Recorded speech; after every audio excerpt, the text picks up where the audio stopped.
In this video, I will show you how to make borders, a simple border for a pillow, a cushion, a dress, or piece of cloth on the table, anything that you want. Always set the master speed to a reasonable speed there, and then you can put your foot flat out on the control and you do not need to worry. So you can use any of the stitches here.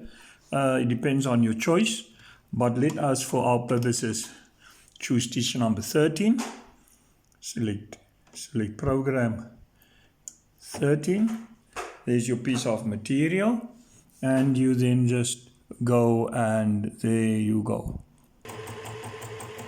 We will now continue to have another border next to it.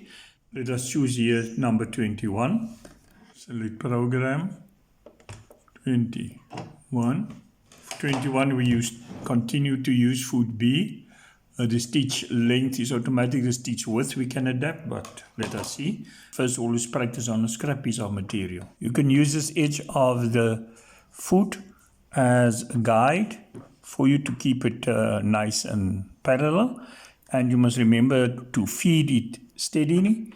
Do not force it forward or keep it back. Just hold your hand there, because stitches are made by the foot dogs moving forward and backward, sideways, etc. And the needle as well, combination of the foot dogs and the needle. So just keep it steady.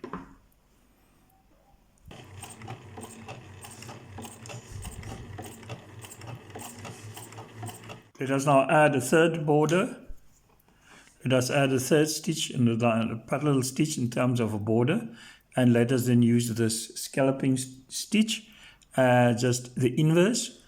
And as I said, please remember, you just slightly feed it there.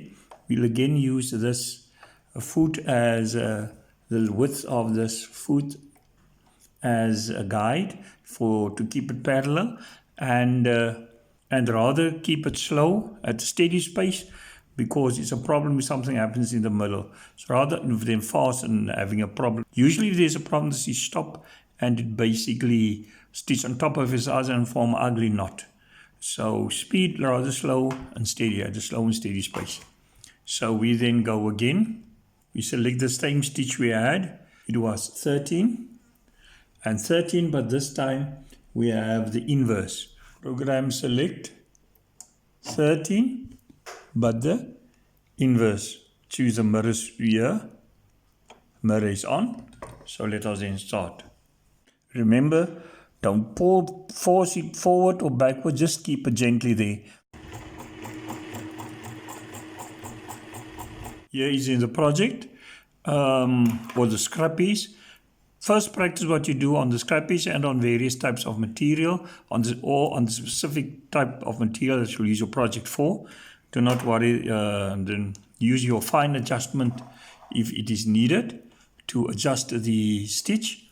But here it is. You can of course enhance the pattern by perhaps having another color or another type of thread. You can use embroidery thread too, and then it may be, it all depends on your contrast colors or whatever. 3 stitches for a border is okay. 4 becomes a little bit too hectic. Thank you very much for watching this video. We love constructive comments and criticism. Please like and share this video.